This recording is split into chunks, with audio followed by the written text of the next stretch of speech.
So I'm here with Petra Germany. My name is LaQuincy Reed, and we're just going to be talking briefly, not briefly, but kind of extended about your time here at the Skirvin, and about your life and how everything kind of came together for you. So if you would you mind go ahead and introducing yourself? Thanks, LaQuincy. Thank you for having me. Like he said, my name is Petra Germany. I am currently the artist in residence at the Skirvin in downtown Oklahoma City, and LaQuincy will actually be replacing me shortly. And I hope you're excited about that because I was excited when I started. Yeah, I'm pretty excited about it. I don't know how everything's going to work out. Still trying to figure out what I'm going to do exactly when I'm here. So I'm going to lean on you a little bit, and I'm going to contact some of the artists previously and just try and figure out what works best here in the space because you guys have been here before. Absolutely. It's good that a lot of the previous artists are a very supportive bunch. Jerry Bennett, who was here previously, he's the comic book illustrator. Yeah. He's been a huge help, and he just treats me like he's known me for years now, even if we've only met a handful of times. But he's one of the most supportive people, like for myself personally, because we have a lot of things in common in our shared Like pop art forms. culture, a lot of that. And there's a lot of people, especially here in the Skirvin and in the Paseo Arts Council, that you can just approach and lean on and have them kind of suggest things to them. They're very responsive to all those stuff. So you'd be hard pressed to have a bad time here. Okay. So, real quick, I know you've done this like at least 50 times since you've been here. Matter of fact, the Oklahoman just put out an article with you, and they put out a video. So, all that's available, and they can watch. And so, you've done this a whole bunch, basically. But can you kind of give us a little bit of your background and where you're from, and how you ended up here in Oklahoma? Sure. So my name, as I said, is Petra Germany. I also grew up in Germany. In fact, I found a guy with the last name Germany, so I married him. It sounded like fun at the time. We've been married for 12 years, so it wasn't the worst idea I've ever had. I am a costume designer / cosplayer. I'm also a prop artist, so pretty much my art encompasses a number of disciplines, from crafting, sewing, a little bit of sculpting, 3D printing, and then a fair bit of, if you want to call it, performance art, where you dress up as much as you can to embody a certain character, including conveying their personality and kind of getting into the spirit of what it means to act like that character. And ideally you do this to interact with people, whether you do this on social media or at conventions, Comic-Con being of course the biggest one, but there's an infinite number of conventions of all scales, even here in Oklahoma. You'd be surprised. Yeah. And there's a lot of people that are really into that. And when people see you in public dressed in costume as a certain character, there's a certain disconnect that I experience myself when I see people in cosplay. You don't see a person dressed up as a character. You see the character. Yeah. Like, oh my God, it's Harley Quinn. Yeah. Like, in the back of your mind that, of course, that's not the real Harley Quinn or whoever you want. It's a person that you probably know personally or have seen on social media. That's them dressed up. But you're just so excited to have that immediate connection, that immediate recognition, that completely short circuits, and it's just good fun instantly. And that's one of my favorite parts about it. So it's kind of like when a kid goes to like Disneyland and they see, who am I thinking of? Like Cinderella or, something like that. And you don't see a lot of these characters, some of these characters you don't see a whole lot of that you've done. I know there's a lot of people that dress up like Harley Quinn, but not so many people do things from like Assassin's Creed and everything like that, even though it is popular. But that's kind of the feeling that they kind of get, you think. It is exactly like that. And I think that just goes back to this. I don't want to get too deep into the psychology of it, but it goes back to that like primal childlike suspension of disbelief where you can just have 5 seconds of look who it is, Yeah. you know, whether it's the first time you see Mickey Mouse, maybe when you don't quite understand that that's just a dude in a costume, Yeah. or a girl, Yeah. you know, they usually just want people who are short enough to look Yeah. reasonably tall with the giant heads Yeah. on. But it kind of takes you back to that immediately. And it doesn't matter how old you are. Actually, if you want a crash course on what cosplay is and what cosplay means to a lot of people, Adam Savage did a beautiful TED Talk in 2016 that just kind of encompasses the heart and soul of it. And he's an avid cosplayer himself, Yeah. and he's an avid maker and crafter and inventor of props and just functionality for abstract forms of art like that. And yeah, you can be 5 or you can be 95 and you have just a bit of that same feeling. Or you can just be a person that's checking in at the Skirvin for the weekend and go, what? Yeah. And it's always a little bit of that. And I think that's what's endured for me to keep me doing cosplay for as long as I have. So speaking of that kind of disbelief, I was watching a TikTok, or is it a Reels? I don't think it really matters. All the Reels are TikToks. Sure. But there was a guy, and he really loves Ninja Turtles, I guess even to today. And he said, had a birthday party, and he said he was so happy because I think it was Michelangelo came to his birthday party, or Raphael, one or the other, came to his birthday party. He thought it was the real Raphael for a long time. And then he looked back at pictures of him. He says, this is the most bootleg looking Michelangelo in the entire world. He has the different color headband, and he had like a blue headband or something like that, and then a different letter on his belt, and the mask didn't fit. Like, it was just green felt and like plastic. But for him, that was a Ninja Turtle. Like, that's what he saw, even though it was, looking back on it, he's like, I can't believe I thought that was real. So, I totally get that, and I think a lot of people have experienced that kind of disbelief and just kind of getting excited because you're seeing something that you don't, that you really only see kind of in TV, magazines, and or comic books or whatever. Especially with animated characters. Yeah. Just, you don't quite know how it's supposed to look. Like, I have a costume for Elsa, Elsa being an animated character, and some people have asked me, and it's just a reflex question, was like, oh, is that the real costume?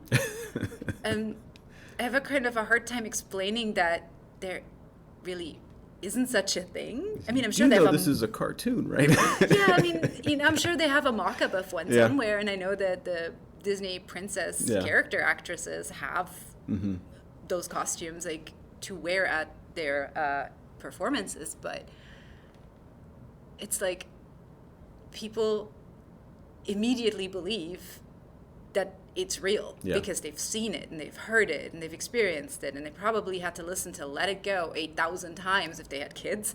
So it's as real to them as anything else. Yeah. And just you as an artist, I'm sure you see this with yourself, like you see something that you made maybe 6 months ago, maybe 6 years ago, and you look at it and go, oh man, I wish I could like melt this part down and fix it, and this has always bothered me, but I didn't have the skill, the time, or the material, or whatever it was at the time to get it just right.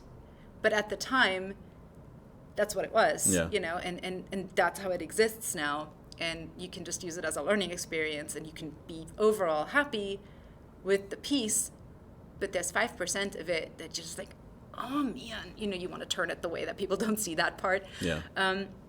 Same thing with cosplay. Like, you make a costume, if you make it from scratch, or if you buy something that you alter, or even if you just purchase a suit, it's all cosplay, whichever iteration you prefer.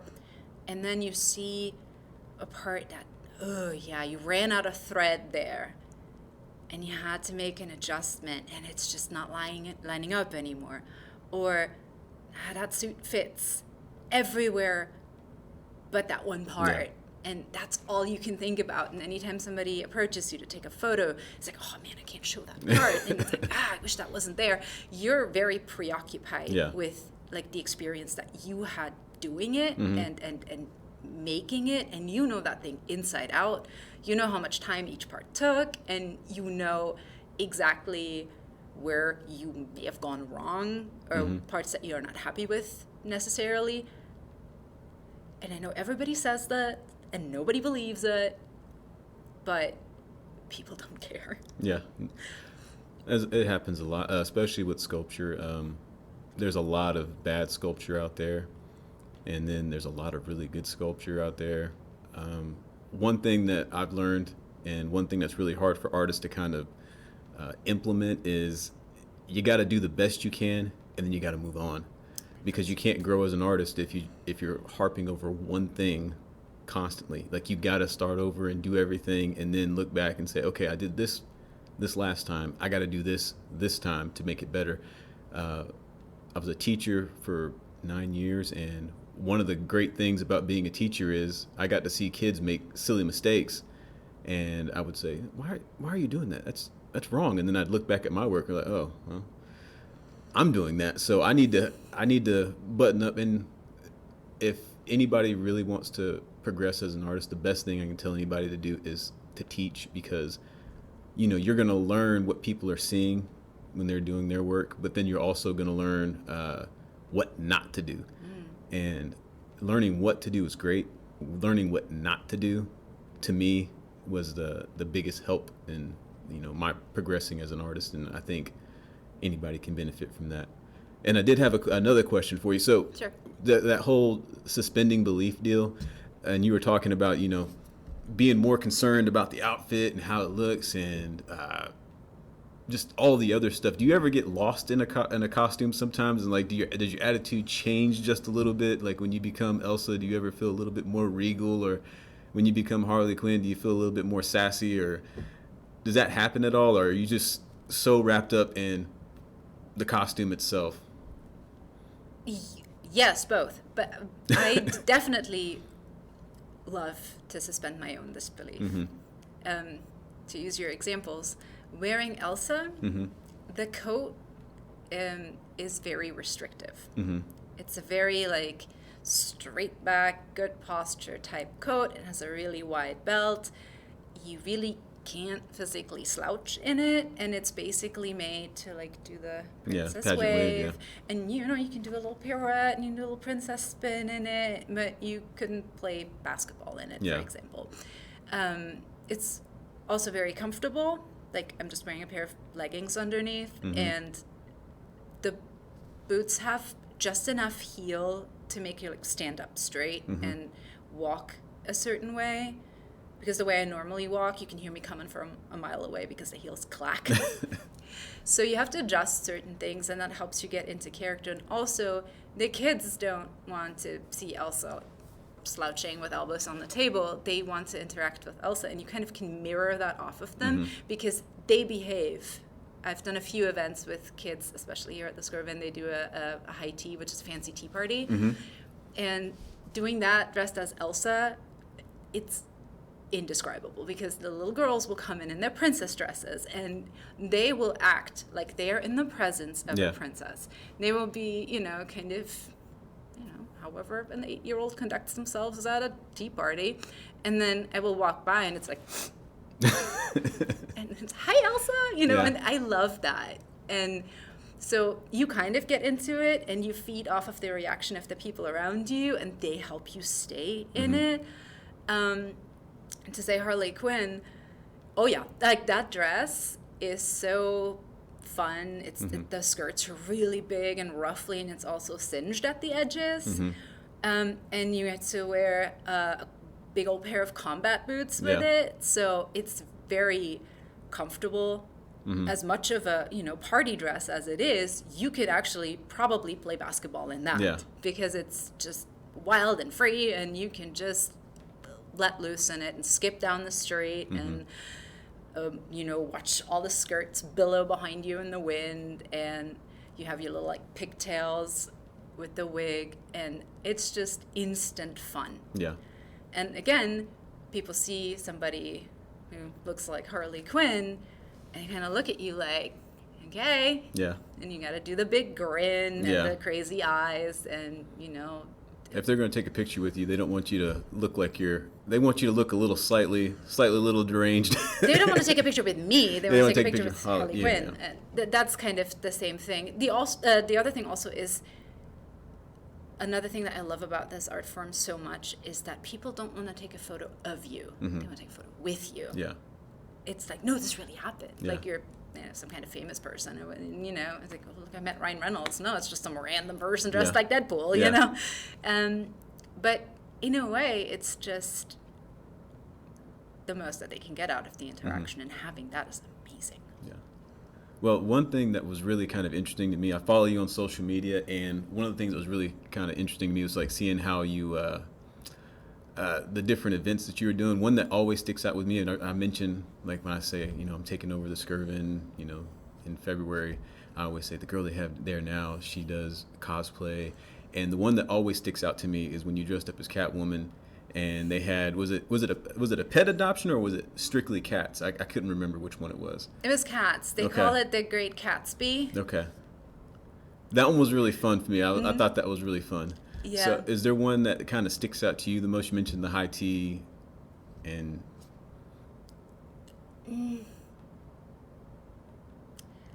I've had a lot of, not necessarily events, but unexpected rushes of positivity with my Sylvie. Okay. With the female Loki Yeah. variant. And I like to say that that wasn't a costume I intended to make, because the first time I saw the Loki series, I wasn't a big fan of the character. Yeah. But by the final episode, I was like, okay, this is definitely happening. And I didn't expect it to have that much of a resonance, but she was actually one of the first costumes I wore to a convention post-pandemic. Yeah. And people went nuts. Really? Oh my God, Sylvie! And I'm just like... Yeah. And, you know, I didn't actually, for as popular as the character seemed to be, I didn't see a lot of them. Yeah. Like, even if you wanted to buy the pre-made costume, it was available at the time that I was wearing it, and it's reasonably attainable if you want to make it yourself. But I just didn't see a lot of people in the wild going for it. So that was strange, but anyone who saw me was just so excited. Yeah. That's I actually managed to meet Adam Savage. Oh, you did? Yes, it was at that. It was Fan Expo Dallas. That Okay. was September 2021. It was the first and one of the few cons I've gone to after the great COVID. Yeah. And he complimented me on it. And in my mind, I'm kind of like, you're kidding me, right? Yeah. Adam Savage. And I mean, I got to brag on myself a little bit, but that was a really proud moment. I was like, hell yeah, Adam Savage liked it. So, okay, this is validation enough. So that was something that just stuck out as something really unexpected. Every event that I do in costume has its own merit and its own unique memory. Like the first time I did a high tea as Elsa, one girl legitimately wanted to take me home. She was kind of like, oh, do you want to come live with us? And I just see her mom like looking up from her tea, like she's just shaking her head at me across the table, and I'm like, this one's yours. Yeah, I was gonna say, I'm pretty sure her mom didn't appreciate that very much. And I was just like, ask your mom. So it's stuff like that you just don't expect necessarily, but oh my God, it's the funniest thing when it does happen. So I have something like that with a lot of costumes, but I gotta say the biggest spike so far has been Sylvie. Yeah. So you did mention the pandemic, and it's affected everybody. I was teaching middle school and high school when it happened in that after spring break 2-3 years ago, whatever it was ago. It was like St. Patrick's Day. Yeah.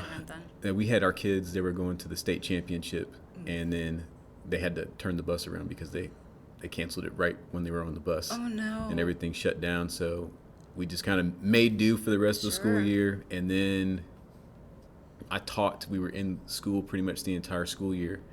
And we taught with masks and everything like that.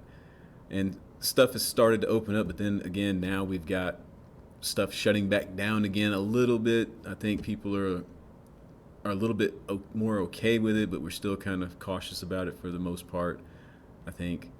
But so how has that affected what you do? Are you able to go to a lot of Comic Cons and events and stuff like that like you used to, or is that tapered back a whole lot? It's tapered back a whole lot.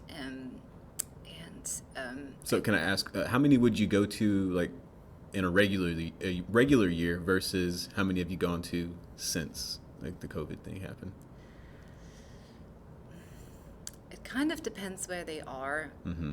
because traveling with Yeah. a lot of costumes, and then you've got to wear one or two things Yeah. when you're not in costume, and all the props and the makeup and accessories, it kind of cuts into what you can accomplish travel-wise. Ideally, you'd want to drive, Yeah. because you have more space. Dallas is probably the closest one. Yeah, Fan Expo Dallas is a big one. There's Planet Comic Con that's in Kansas City. Mm-hmm. There's a couple around. Dragon Con is huge. That's in Atlanta. Mm-hmm. Of course, San Diego Comic Con is Yeah. on my bucket list. I have some good friends that live in New York, Mm-hmm. and they're badgering me about doing New York Comic Con together with them. And, that's definitely a flight. Yeah. And that definitely requires some logistics.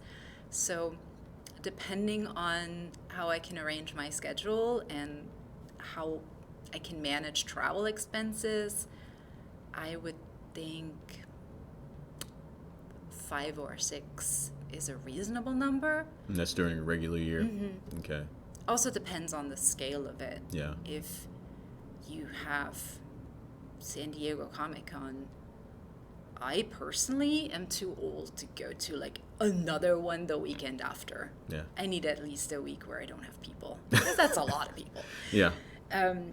Dallas, actually, I want to applaud their policy, because this was September 2021, where I think that was pre-Delta, definitely pre-Omicron, and we didn't quite know. But they had a mask policy in place, which I think about 85 to 90 people adhered to. Mm-hmm. And we incorporated masks into our costumes. I think the first day we were all Mortal Kombat characters, Yeah. so most of them have them. So that Bunch of ninjas running around. Yeah, that made a lot of sense. And I think that's kind of neat too, how cosplayers have adapted. You just make a mask out of the matching material, and voila, there you have it. And I think that might have been the one convention that we went to as a group collectively and didn't get sick at all with anything. Because you're still in a convention center breathing recycled air for 3 days with maybe 50,000 people who maybe are not practicing the best hygiene, or can't breathe with their mouth closed, or I've been around some middle school kids, so yeah, I know about that. yeah. So it's like a giant airplane, pretty much, and you're really close together. There's a big crush of people in certain places, or if you're standing in line to get an autograph or a photo, there's just no way to avoid contact or breathing in other people's germs one way or another. But having masks on for the majority of the time, wherever you stand on the issue, it helped everyone not catch something. Yeah. Somebody always comes back with a cold. Yeah. Or, catching a cough. We call it the con crud. It's always that mystery illness that just lays you out for 3 days and you have to recover from. But we managed to avoid that this time. So, yeah. So your husband, does he go and dress Comic-Con or dress in cosplay with you or anything like that? Because every time I've seen you dressed up and everything like that, he's not dressed up. So I didn't know if he got really into it, or if he's mainly just there for moral support and your photographer whenever you need him. Maybe one time before he dies I will get into a costume. But he's absolutely not into it. Oh, really? It is not something that he would consider doing personally. He does Halloween kind of as a joke. Mm-hmm. He'll try to make the least bit of effort as a costume, Mm-hmm. and that's his badge of honor. Like, I just did this. Yeah. Haha. And he is not necessarily adverse, but he's very much not into what one might consider cosplay culture. Mm-hmm. And he thinks a lot of the things around cosplay are pretty weird. Mm-hmm. But he's incredibly supportive. Yeah. That all aside, mostly he is happy when I'm happy, which says a lot for him. Yeah. And he will just encourage me to make things. He'll give me his honest opinion. Mm-hmm. And sometimes he, which I always love, when I'm getting ready at home, sometimes he'll like address me in character. Oh, really? He'll be like, "Hey, Harley, what's up?" And I'm like, "Yes, thank you." So that always makes me feel good. He's just the most supportive person anyone could ask for. So I've kind of taken over a lot of surfaces when I'm in the middle of something. Mm-hmm. I will pick something up and then sew it at the dining room table, and that'll just be there for a couple days. Yeah. And he bears it with good grace, and he really is interested in what I'm doing and my process and my creativity, and he's really happy that I got this opportunity and that I have all these experiences now, and he wants to be included, but he doesn't necessarily want to be part of it. Yeah, I understand. Like, the thing that really stuck out with me was the taking over the dining room table. Mm-hmm. Now, I'm not going to say I've done that, but I'm not going to say I haven't done that multiple times. The little counters in the kitchen and things like that. I'm going to plead the fifth on that, because it's some of that kind of spills from the studio to everywhere in the house sometimes, and you got to make sure you kind of peel it back a little bit.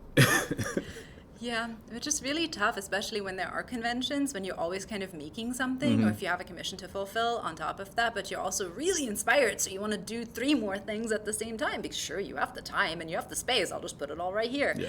And before you know it, you come home one day and you've just exploded all over the place, basically, and you're just like, ooh, yeah, I need to. Does he ever come home and he's just like, I'd like to eat a bowl of cereal here. Well, I'm going to plead the fifth on that one. So you did mention commissions, and I'm familiar with commissions on my end and how things work. Basically, like if somebody wants a portrait of somebody, or they want a sculpture of something, they say, "Hey, can you do this?" And I say, "Yeah, this is how much it's going to cost," and we go from there. So how does the process work for you? How do people even approach you to say, "Hey, I really like this," and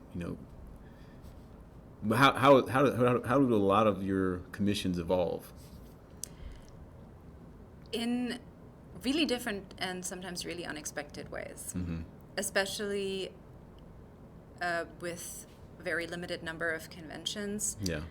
Prop makers and cosplay artists depend a lot on social media. Mm-hmm. So you're wearing your art, Yeah. and you're showing your art off on your person. Yeah.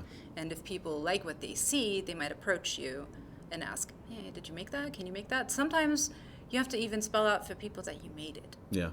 which, if you're at a certain level of quality, that might be to your detriment, because people just assume you bought the whole thing. Yeah. So people may not know. And I hate putting myself out there in that way, like, "Hey, I made this, please buy it." It makes me feel really silly sometimes. Yeah. And I don't often know how to go about it. So I prefer kind of the organic approach, where, let's say somebody approaches you at a convention and goes, "Oh, did you make that? Do you make stuff for people, like, to buy?" "Yeah, I do." "Okay, can you do this thing?" "Probably."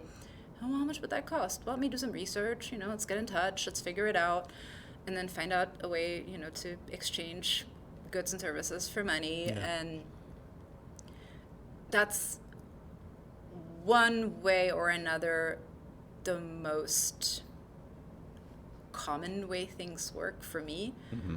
So it's one-on-one.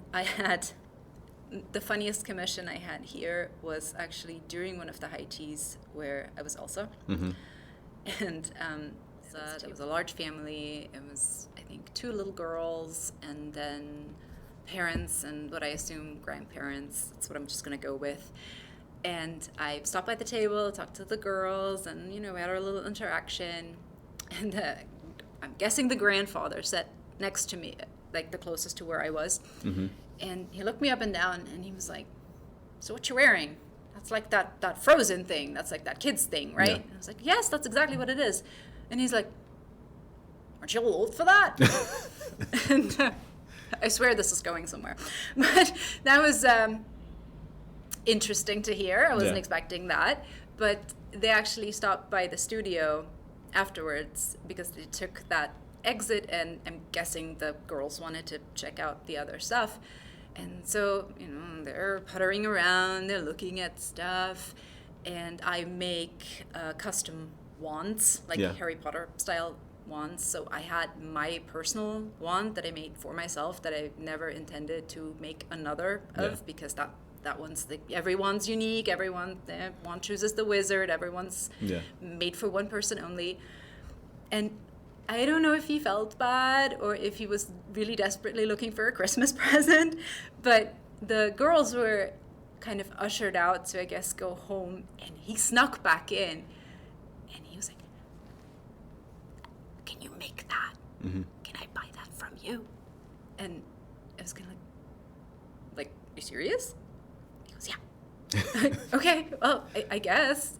And I was really flabbergasted because I didn't expect the first interaction. I very much didn't expect this one. Yeah. And he just ordered something right off, "Yep, I just want that one, that exact same one." Okay, cool. Yeah. You got it. Because ultimately, if it's a little girl's Christmas present and she was really excited to see that, and okay, it's a win-win. Yeah. I think a lot of people just, you don't have, like you said, your husband, I don't want to put words in your mouth, but he probably doesn't quite get everything about what you do and what you like, but he likes seeing you happy, and I think that's what everybody, like, I don't get a lot of the things that my son likes, but I like seeing him happy. So, he's really into Pokemon cards. I don't understand it, but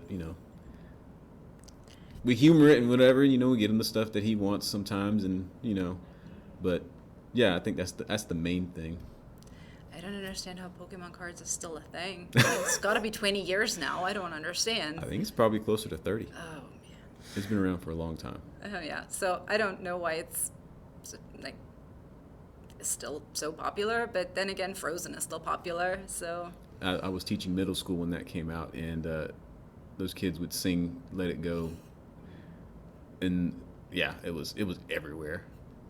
And I did want to ask you another question about when you make things. So, like, when you make the wands and you make your commission dresses or your commission costumes, do you sign everything? So everybody, if somebody forgets your name or anything like that, are they able to, like, how do you go about letting people know who the creator was, like, on the actual object? On the actual object, and I don't like to give it away, but I do have an identifying mark. Okay. On all physical items that I sell and that get commissioned. I know where they are. I know what to look for, but I like to kind of keep it a secret. Okay. But that's a thing where if you put that out in a way that people know, then people can replicate it. Not to say that anybody wants to rip me off or anything, but it's just something that I mostly do for myself. Yeah. Like, I leave my little thumbprint on it, and then someone else can do with it what they like. If I have like a mail order, for example, I will include a card with a note, with a thank you, and the information where people can find me on social media. If you walk into the studio, you can pick up a card as well, or if you see me at a convention, there's the little QR codes that you have people access, and there's multiple different ways. But if I make something for someone else, there's always a little mark, and it's never interfering with the design, and it's just there for my own reassurance and knowledge. And if you order it from me directly, you can pretty much assume that I was the one who made it. Okay. So what are you working on currently? Because we cleared off your space, and I kind of kicked you off your desk a little bit so we could have room for this conversation. So what were you working on, or what are you working on now currently, or what have you finished up recently? I finished up a couple of things. The most recent props that I finished up were some Harley Quinn props. I was working on the spear that she had in the Suicide Squad for a while, months ago, and I had every intention of just getting it done in one go, and it set myself what I felt like was a generous time to do it. And then I had another professional engagement that just completely derailed me, and then it just got buried, and I finally had to nail myself to the desk and just get after it and finish it. And then while I was at it, I made her mallet. So we did a bunch of Harley Quinn photo work recently, so that was the most recent thing I finished. And So 1 second, is that the mallet? it is. Can we look at it? Yep. And there's probably going to be a video forthcoming about the making off and the process. So can you tell me, is this foam or what Yep. is that? The base is a can of disinfectant wipes, Okay. and the handle is a PVC pipe. Okay. It's covered in foam. It's textured by hand. I used a wood burning tool, Okay. a fancy soldering iron, and the rest is foam and paint. And What'd you Day do? and a half Is work. that sculpted on there, or is that leather? What is this part right That's here? foam. That's foam too? that's the same Okay. thickness of foam that I used for the band. Okay. You can also use the tape that you put around tennis rackets. Yeah, I didn't know if you did that with the foam or if that was the tape for the tennis rackets or whatever, or what all you did to make that. One of the biggest liberties you can take in cosplay is you can make anything look like anything else. Yeah.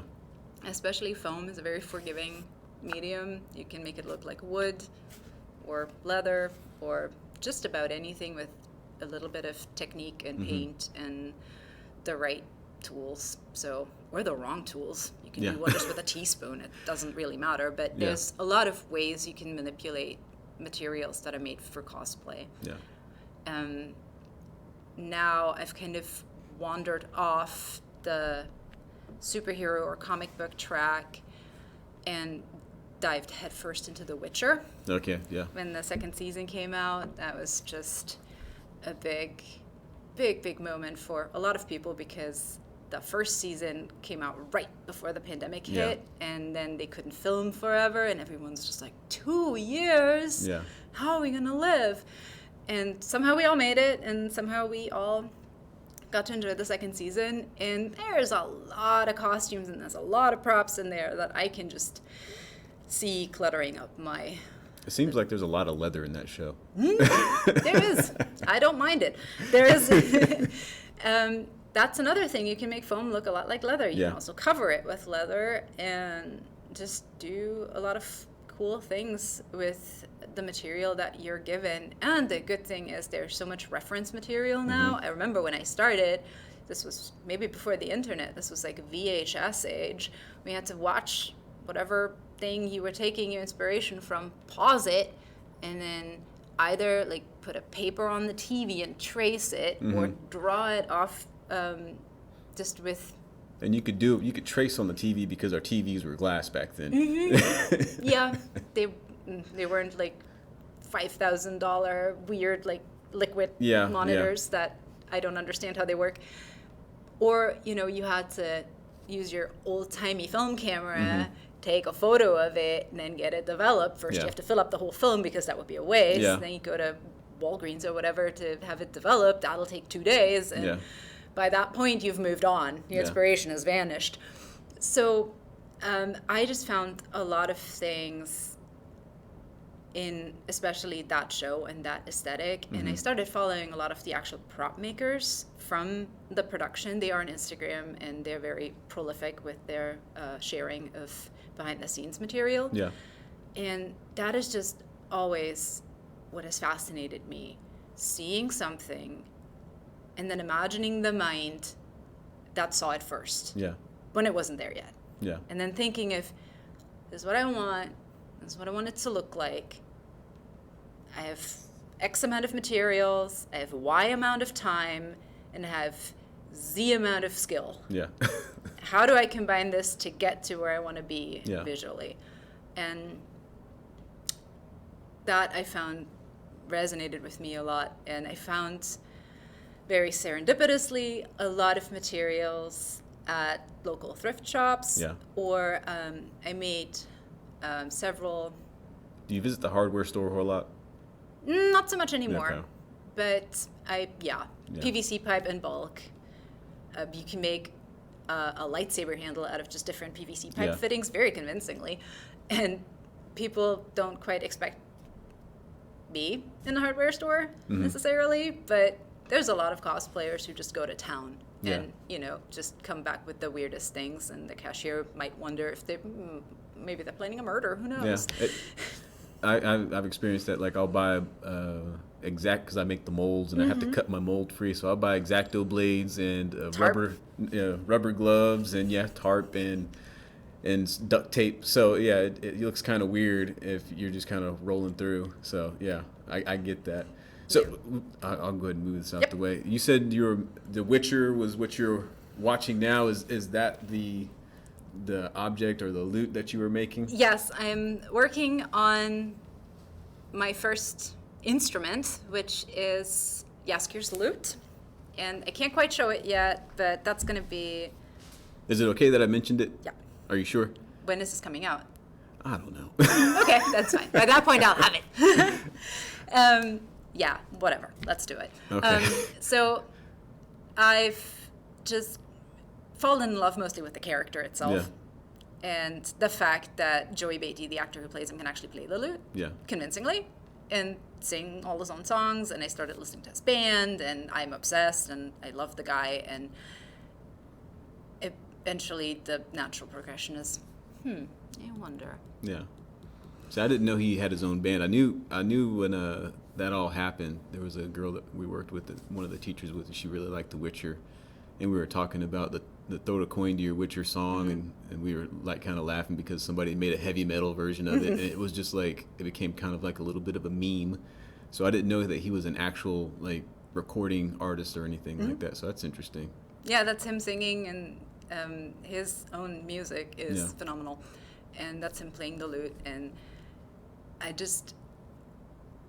that's kind of how I connect with a lot of characters. I just kind of absorb them bit by bit through making things related to them. And I've done some costuming and prop work for when the Witcher game was really popular. So I have some characters that I made things for based on their game versions. So now I want to kind of upgrade to their TV versions, and Jaskier being one of them. His game outfit is ridiculous. I mean, it is pink and purple, and he has a mustache and a floppy pink hat, and it's crazy. But I'm just like, I'm really into the whole vibe, like his, and of course Geralt's the Witcher's costume, and then a bunch of other things where they just have functional armor and really interesting details. And that always piques my curiosity, and I always want to see and challenge myself and see if I can do it. So the lute is kind of a big challenge because I had to start that from scratch. Yeah. You can't just, buy a lute and use it as reference. Yeah. Because... I mean, I guess you could, but... Yeah, I don't trust myself with that. And I'm on the hook for... I don't know, $500 or something. What am I going to do? Learn how to play it? Yeah, sure. Yeah, that would be a step too far, I think. So yeah, that one won't be playable. Yeah. It'll be entirely made of foam and maybe some other materials. Yeah. The only sound you can probably make with it is thunk. Yeah. But it's going to be exciting. I'm excited about it. So I guess a question that people would have is, why not buy an actual lute? Like, one thing that people kind of don't understand is, like, you take these to the Comic-Cons and things like that, and you don't want to take a $500 lute and then have it get damaged or something like that. So using foam and everything like that, probably, if I'm not speaking out of turn, probably is a lot better for you because you can be a little bit more free wielding with it because it is foam and it's not as breakable or as, sensitive as yeah. And that's my general attitude towards my props. That's something that I mention to people when they come in here too. No, touch everything. A lot of artists understandably don't want their work touched because you don't do that. Yeah. And I encourage everyone to take something off the shelf, pick it up, play with it a little bit, and if they break it, like you said, it's foam. It's a dowel rod, it's plastic, it's something. I can always make another one. And, there's probably 10 things about that thing that I don't like, so the next one, that's my excuse. Like, the next one will be bigger and better. And the other thing is, you can buy something that might resemble the thing that you want. But if I, to use the example, were to buy a lute online, it won't be that one. Yeah. That is a very specific instrument, just like no two violins are alike. No two instruments are quite alike. Yeah.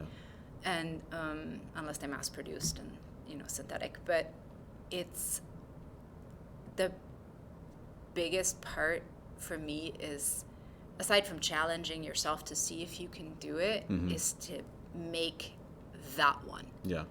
Get all that personality in there and make it your own versus just running around with a random instrument. Yeah. And it's definitely safer to carry around a prop than a real instrument, especially if people ask you to play it. Yeah. I would feel like the biggest phony. I was like, I don't know. But the fact that I carry a real expensive functioning instrument on my back makes you think that I know how to play it? Silly. That just would make me feel like a huge fake. So I was like, oh, no, I can bash you over the head with it for a photo, but it doesn't do anything. Yeah. And the challenge of getting yourself to make it, figuring out the puzzle, and then actually putting it together, and then putting your personal touches on it. And that's what I do with a lot of costumes. Screen accuracy is highly valued. To me, 80 to 90% is perfectly fine. I won't drive myself insane finding the exact thing and spending the money because I want the exact pattern or the exact material. I get more satisfaction personally out of making something and see how close I can get while still being happy with the result. So while using the lute again as an example, it won't be the exact same as seen on TV. It'll be mine. Yeah. It'll be the thing that I figured out how to make, and I will have memories from the process of making it, and I will have the finished product as proof. Yeah. So that's it for me. So a couple more questions, and then I'll get out of your hair because we've been talking for a long time, but this is really fun for me. First thing, what have you learned being in the space? Like, what's the biggest thing that you've learned being here? I've crafted before in a corporate environment. I did some product design, and so I'm used to working on things in the open, if you will, in an open environment where people could just walk in on you at any point and see what you're doing. But it was always a very streamlined workflow because you were under supervision, you had a deadline and all that. Here, when you get into the space, you become very aware that 3 of its 4 walls are glass. Yeah. It's a fishbowl. Yeah. Wherever people come from, they will see you, even just out of the corner of their eye, and they will trip over the ramp. Yeah. That will be the joy of your day, watching people go, do a double take and trip over the ramp. Yep. So if I have like a little chalkboard over there and I make a line. Days without incident. Yeah. Yep. Nope. It'll happen. It'll happen several times a day, depending on how busy it is. It's always a joy, especially if people give you, with cosplay, you always get a little bit of judgment, like, what? Yeah. I think the Oklahoman used the phrase, it's an art form that many are unfamiliar with. And the unfamiliarity plays out in the face. And if that's immediately followed by a trip down the ramp, sucks for you. Yeah. And so what I've learned mostly is to structure my workflow and to work around interruptions at any time. Yeah. because if you're at a very delicate space in your process, you know, you're working on the teeny tiniest detail, and then the door swings open unexpectedly, and you know, if you're not expecting it, you might make an irreversible error. But getting used to that, I've gotten to the point where I actually will do my makeup at my desk right here. I have like duck under the table, put my wig on, come back up, because that's the one part that's really like community theater. It just looks like crap no matter what you do, because you have the skull cap on, and then you just have that rat's nest on your head that you need to tame. And I've, you know, I just like wave at people if people are like giving me the double take or giving me the look of judgment. It's like, what's up? You know, so, and you would kind of have to get used to that if you're not used to people observing your process. And structuring your workflow, setting a goal if you do it that way, because you might get lost. This is now my space. I have all this space. I can fill it up with this, and I can start that. And like you said, if you treat it like, you know, you allegedly maybe treat your home surfaces sometimes, it's really easy and really tempting to maybe not physically spill over, but mentally, and just start too many things at once, get lost in researching a project before you're done with the one you're working on, and maybe lose interest and get distracted. Oh, and then there's an event. Oh, and then there's a random person that I have fun talking to. You will have some interesting interactions. I've had a lot of people come in asking me if I'm the tailor for the hotel. And I'm wondering if hotels normally come with tailors. I think if they're, I don't know. I don't know. That might be a service someone provide, but I don't know. Also, why are you traveling with clothes that don't fit? Well, it might be one of those deals where you buy something from a store you like, and then it doesn't fit quite right. So maybe they have. I don't know. That's above my pay grade. Right. I kind of want to answer, like, does it look like a tailor shop? Because then I'm doing something wrong. Like, is the bow and the rifles giving you the impression that okay. Maybe that where they live back home was a little bit more, especially if you said the bow and the rifle, maybe it's a little bit more violent than it is here in Oklahoma. Maybe. I have so many questions. But a lot of people ask me where things are. Where's this building or this restaurant? And I have a terrible sense of direction. I would not ask me where anything is. And you kind of have to refer them back to the front desk, because if anyone here knows, it's them. Also Google.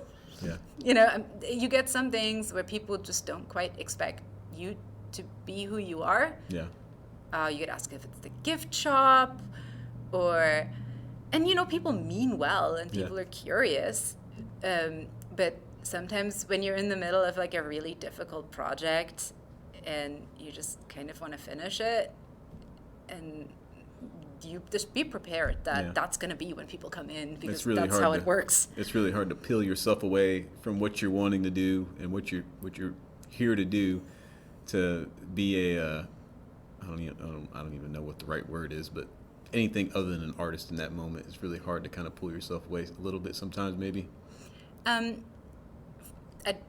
I mean this only in an observational way, but for you it might. For me, being a practitioner of an art form that is highly interactive, I don't mind it so much, because having convention experience and having event experience, you're used to people just tapping you on the shoulder and wanting a photo or something, even if you're eating. Like it's, you know, there's varying levels of tact. But again, usually people mean well. And so that's something that I'm familiar with. I don't always enjoy it. I record podcast episodes out of here sometimes, and I have to lock the door, put a sign on the door that people very often don't see until they have rattled the door very noisily a couple of times. So I would set aside times when you find out what the ebb and flow of guests is in the building. If you want to do something visual, if you want to do some recording, if you want to do something for social media, do it during that time, and then structure your workflow around a way that you can also bring something to the venue and interact with the guests and get them interested, and hopefully, you know, get people interested enough to buy your stuff. Okay, so your time here is going to come to an end pretty soon, and you know, I'll be taking over, and I'm really thankful that you're willing to meet with me and talk with me. And it's kind of, what are you going to be doing, after you're finished here? What are the next projects that you're going to be working on, or what's the next big thing that you're going to be doing? My first big project is trying to find a home for all this furniture. Because there's a lot of stuff here that didn't come from my home that, you have to outfit a studio and you can't have it look bare. So that's the first challenge that you're probably facing, to make it look like... I'm scrolling away on Facebook Marketplace, trying to find just tables and things that I can get a really good deal on. I haven't pulled the trigger on anything yet, and then the thing that I think I might want is already gone. So yeah, that's a challenge. So I'm gonna be working from home again, and now it's on video. Now I have to do it. I want to be more present in social media and do more in the ways of tutorials and in progress. That's why I can't show you anything I'm currently working on. That's fine. But it's just being currently recorded, and hopefully I have a few things that I sell custom that I want to get more into selling patterns and helping people make their own props. And for that, I have to radically adjust my setup at home, because I want to contain myself to a designated workspace and not spill. COVID permitting, we might actually go on a short trip. That sounds fun. For the first time in 2 years. That sounds great. Because that's normally in the dead of winter, like that lame time after the holidays where it's just cold and miserable for no reason. We usually take that time to go somewhere where it's not cold and miserable. In 2020, we didn't get to do that because that's right when everything shut down. 2021, we didn't really get around to doing it because, not everyone was vaccinated and all that stuff, and we didn't want to take the risk yet. And then, while I was here, I wanted to make the most out of my time here. So it's like I can't just duck out for a week, even, if I can or might want to. So that's on the list. Take some time to reassess. I already have a few big projects lined up that I can't quite talk about yet. That's fine. Yeah. So you're going to have to follow me on social media. Yeah, definitely. And there's just some really exciting stuff. I mean, it's definitely bittersweet because, I want the world for you. I hope this is the best experience that you'll ever have up to this point artistically. It's bittersweet. Yeah. I've really grown to love the space and the people. You're going to love everyone who works here. They're going to love you because they're so helpful. They're genuinely interested and they're supportive beyond what you might imagine. So I think you're going to have a fantastic time, and I'll probably haunt the premises a couple of times because, you can't quite keep me away. Yeah. But ultimately, I'm going to just enjoy the wild blue yonder of working for myself. Yeah. But as I was saying, I've only been a sculptor full time since May of this past year. I stopped teaching. And so, but I don't know how to end it right now. Well, you're going to go from full-time to full-time. Yeah. Because I don't know where you live, and I don't want to tell everybody on the internet where you live, but depending on your commute, when you come here every day or, however you want to structure your studio hours, you're here. Yeah. You're going to bring probably a giant container of whatever you think you might need that day, what you think you might be able to get to. You're going to look a little bit funny because you will be balancing a lot of things, walking in and out of here. But for my own schedule and the commute I have, it's kind of trying to skip rush hour in the morning, get here at a reasonable time, and then staying a little bit later than most people would. Because I want to skip rush hour again. Yeah. Because this is probably the one part of Oklahoma City that's reliably congested every day. And so I kind of had to work my way around that. But my family situation is probably different. But you're going to figure out a time frame that you feel like you can accomplish what you think you should in a day while you're here. And that's different for everyone, so you Yeah. just have to find out where your happy medium is. But you're gonna live here in a way. Yeah, a little bit. I joke around that I live here now because some people assume that this residency comes with a room, Yeah. which would be nice, but also a little bit weird. Yeah. Like, I'm living in a hotel. But for all intents and purposes, I spent the majority of my time here, and that's your new workplace. Yeah. Well, I'm looking forward to taking, moving in after you, and you've been really kind with your time, and I've seen you a whole lot, but I've enjoyed seeing your different outfits and, touching your props very gingerly and being scared and everything like that. But, Your son, not so much. yeah. But I Roberto. enjoyed it. Yeah. It's been really cool. So I guess that's the end of it, and I just really appreciate you visiting with me. I appreciate you coming to see me and, including me on this, and I know you're going to have an absolute blast. It's going to be an experience. It's going to be a bit of a learning curve, and if you're anything like me, you're going to have a little bit of imposter syndrome every now and then because you will look around at your glass walls where everyone can see you and wonder, how the heck did I get here and what am I doing? And those will last for like a minute. Mm-hmm. And then you maybe step out and grab a cup of fancy water from the lobby. Yeah. And then you come back and you can be like, yep, this is my studio. Yeah. And I live here now. Yeah. And it's going to be awesome.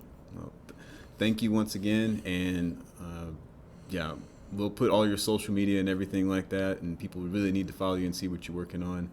And we'll visit soon. Absolutely. All right. Thank you.